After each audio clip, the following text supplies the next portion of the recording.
বড় একটা প্রেক্ষাপট তৈরি করেছে। তারা এখন সরকারি উপদেষ্টা, যারা আপনারই অনুসারী এক সময় ছিল। এই মানুষগুলোই এখন রাজনৈতিক দল করেছে।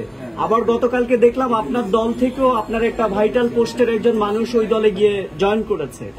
এই মুহূর্তে আপনি বলছেন যে আপনি রাজনৈতিক দলগুলোর মধ্যে ফাটল। আমরা গতকালকে জাতীয় নাগরিক কমিটির প্রোগ্রামে দেখলাম সমস্ত রাজনৈতিক দল বিএনপি সহ তারা সেখানে অংশ নিয়েছে।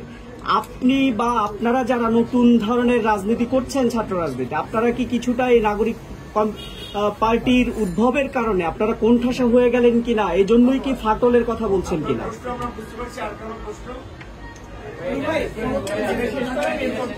গতকালকে অনেককে দাওয়াত দেওয়া হয়েছে, আবু সাইদের পরিবারের কাউকে দাওয়াত দেওয়া হয়নি এবং এটি নিয়ে আবু সাইদের ভাই ক্ষোভ প্রকাশ করেছে সামাজিক যোগাযোগ মাধ্যম এবং সাংবাদিক ব্রিফিং করে। বিষয়টা আপনি কিভাবে দেখছেন?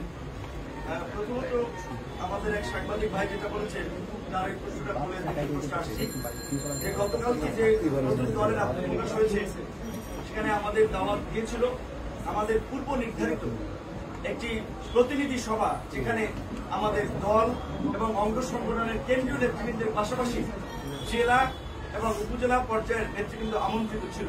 কাজে সাংগঠনিক বিবেচনায় আমাদের সেটি গুরুত্বপূর্ণ ছিল। আমরা কিন্তু নতুন দলের বিষয়ে, তরুণদের রাজনীতিতে অংশগ্রহণের বিষয়ে সবসময় ইতিবাচকভাবে বলে আসছি, কিন্তু এই জুলাই গণঅভ্যুত্থানকে কেন্দ্র করে যারা রাজনীতি করতে চাচ্ছে তাদের অনেকে আমাদের সহযোদ্ধা সহকর্মী ছিল। আমাদের কিছু নৈতিক জায়গা থেকে, আদর্শিক জায়গা থেকে তাদেরকে আমরা সুপরামর্শ দিয়ে আসছি, আমরা ভবিষ্যতেও দিব। কিন্তু আমরা শেখ হাসিনাকে বলেছিলাম যে সরকারের থেকে দলীয় সরকার অধীনে শেখ হাসিনা নির্বাচন করতে চেয়েছিল, সেটি রুখে দেওয়ার জন্য আমরা আন্দোলন সংগ্রাম করেছিলাম। কারণ সরকারের থেকে সে নির্বাচন করলে তো নির্বাচনকে প্রভাবিত করবে।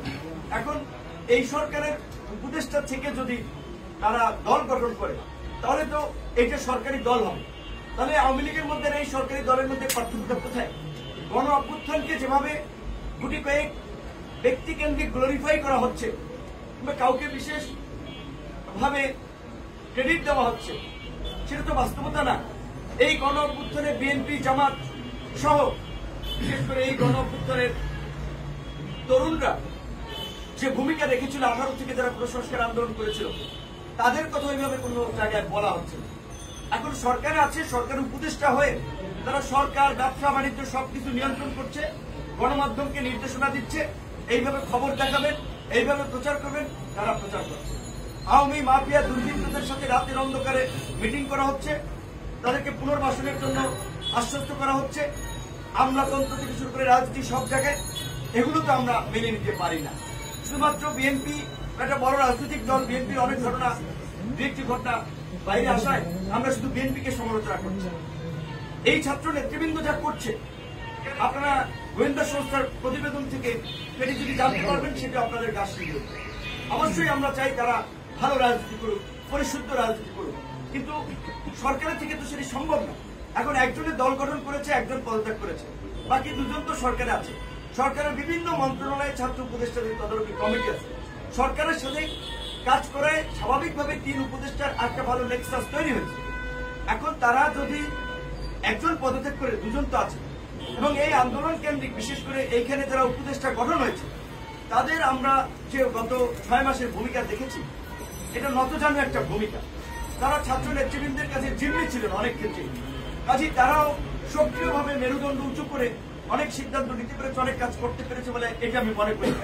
এটি যদি করতে পারতো তাহলে দেশের এই আজকে পরিস্থিতি 6 মাস পরে এরকম হতো না, এবং 6 মাস পরে সেনা প্রধানের বলা লাগতো না পাবলিকলি এনাফ ইজ এনাফ। এবং আমরা মনে করি যে সেনা প্রধান যে স্পিরিটের জায়গা থেকে কথা বলেছেন সেটি যথার্থ। তিনি সংকটের আজ করতে পেরে কথা বলেছেন যে আপনারা এগুলো বন্ধ করেন, দ্রুত সময়ের মধ্যে নির্বাচনের দিকে হাঁটতে হবে। এছাড়া এখন আর গতি নাই, দেশি বিদেশি নানান ধরনের ষড়যন্ত্র হচ্ছে, বিভিন্ন এই ধরনের একটা খোলা অবস্থায় বিভিন্ন গোষ্ঠীকে ব্যবহার করা হচ্ছে। তো সেই জায়গা থেকে ছাত্র নেতৃবৃন্দ সহ অন্যান্য রাজনৈতিক দল, আমরা 42টি রাজনৈতিক দল হাসিনার বিরুদ্ধে আমরা আন্দোলন করেছিলাম একসাথে। এখন অনেকে গিয়েছে, তারা সরকারে আছে, শুভেচ্ছা জানাতে আমরাও জানাই, এটাতে দোষের কিছু না। তবে আমরা মনে করি যে তাদের সরকার থেকে বেরিয়ে একটা সংগ্রামের মধ্যে দিয়ে গণ অধিকার পরিষদের তরুণরা যেভাবে 7-8 বছর উঠেছিল সেইভাবে তৈরি হওয়া দরকার। এখন তারা যদি, আমরা যেটা আওয়ামী লীগের আমলে বলেছিলাম না আমাদেরকে কোটি কোটি টাকার অফার দেওয়া হয়েছে, সিটের অফার দেওয়া হয়েছিল, আমরা যাইনি। সেখানে যখন ওই জেনারেল ইব্রাহিম সাহেব কিংবা আপনার ওই শাহজাহান ওমরের মতো লোকেরা গিয়েছে, তখন আমরা বলেছিলাম যে শেখ হাসিনার সরকার রাজনীতিতে কোরবানির গরু, কোরবানির পশুর মতো কেনা বেচা করছে।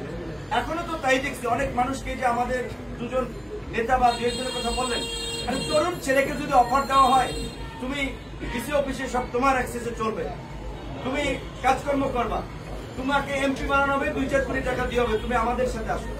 সরকারের পক্ষ থেকে যদি এই অফার দেওয়া হয় তাহলে তো তারা যাবে।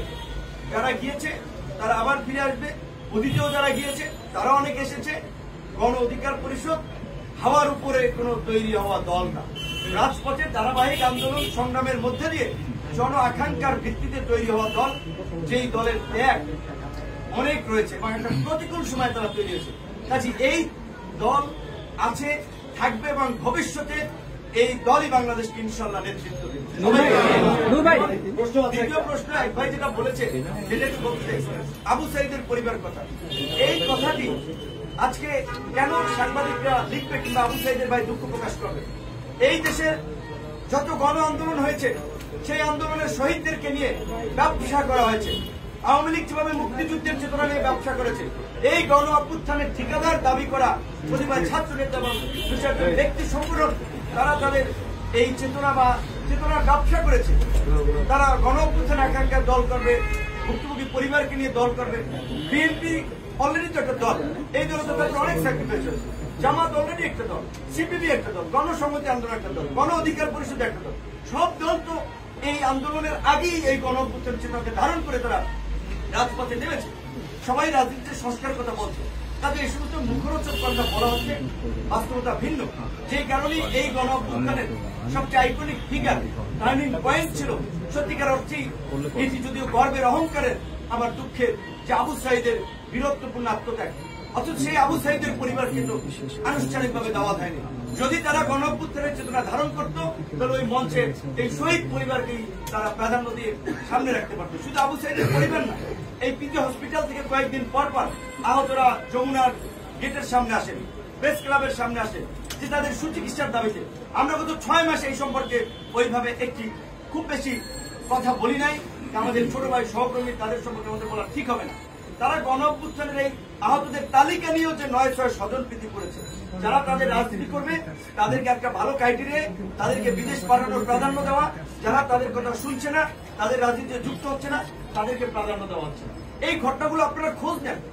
এখন তাদের অনেকের ফেসবুক ফলোয়ার আছে, আন্দোলনের কারণে হাইপে ফিগার হয়েছে। এখন তাই বলে আপনারা ভাবছেন যে তাদের বিরুদ্ধে নিউজ করাও ডিফিকাল্ট, বলাও ডিফিকাল্ট না। আপনাকে সত্য উন্মোচন করতে হবে। গণমাধ্যমের শক্তি অনেক, গণমাধ্যমকে আজকে স্বাধীনভাবে কাজ করতে হবে। কয়েকদিন আগে যদিও আমরা দেখেছি বিভিন্ন গণমাধ্যম হাউসের লিস্ট জড়িয়ে দেওয়া হয়েছে, অমুককে চাকরিচ্যুত করেন, অমুকে এই, তমুকে এই।